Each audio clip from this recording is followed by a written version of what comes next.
My growth, I would say like just the coaches and all my teammates. They really fed me a lot of confidence and like they showed a lot of belief in me. And I feel like that just showed up.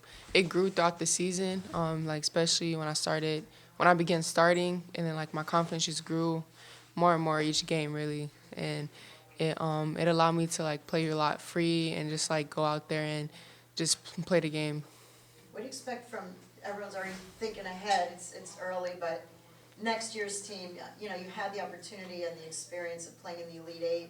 How do you think that'll help you, and how do you see this team going forward with the returning players?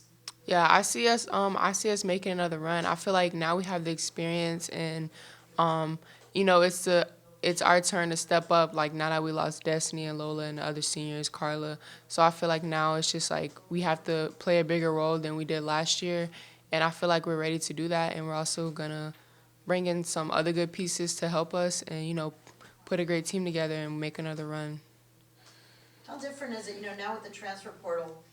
It used to be that you kind of knew who was coming back every year, and all of a sudden now every team, there's thousands of people in the transfer portal now, and every team looks very different, or at least a few pieces different from one year to the next. How is that as a player to get people to mesh and everything together when there's so many moving parts each year? Yeah, I mean, you never really know. Like the transfer portal is it's insane, and you can like leave and join a different team. But I feel like you just gotta, like whoever comes, you just have to learn how to play with them and get close with them and do the best you can. So I'm excited to see who we get and like start working. Did, some, did something click for you in the tournament because you had an amazing tournament run? It seemed like there were moments in the game where you just decided to kind of take opportunities that were there. Can you just describe your tournament run? Honestly, I don't like it was just crazy. I feel like well, like I said, confidence, like reassurance from like everyone around me, and I feel like it was just like I wanted to win. I wanted to, like continue making history and make it as far as we could. So I think that I just like put that on my head. Go out there and play the best that I can, and especially like on such a big stage. I mean, everyone was watching our game, so I wanted to, like do great for myself, but also, for the team as well.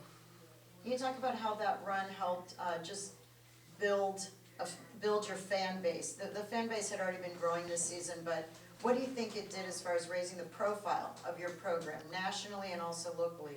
Yeah, it definitely did a lot. I mean, I feel like Miami women's basketball is definitely on the map now. Everyone knows who we are and like that we can play with any team. Once we all, when we all show up, we can play with any team. And also just like the community support and everyone's, rallying behind us as well and like telling us congratulations and we're getting a lot of recognition. So it means a lot to, see everybody supporting us. Do you see that being big in recruiting too? That like everyone watched you guys beat Indiana on their home floor, watched you guys in Elite Eight. What does that do for recruiting and getting new players to come in? Yeah, I think it's going to be really good. Now that other people know that we're a great program, we have great players and coaches. So I think that will be good. That we'll be able to get great recruits because like we made it to the Elite Eight and they see that we're a good team, so they'll want to come here. Jasmine, you're from Jacksonville. Julia's from Pompano. Can you just describe the overall talent level in Florida in the high school ranks, and do you think it's underrated? Yeah, nah, Jalee's my girl. That's my Florida girl, and Florida's definitely underrated for talent. But there's a lot of talent in Florida. There's a lot of talent, hence me and Jalea, but also other girls as well from Florida who play. I mean, there's girls from Florida who play in other Power Five conferences, big schools. So, Florida is definitely a talented state for women's basketball.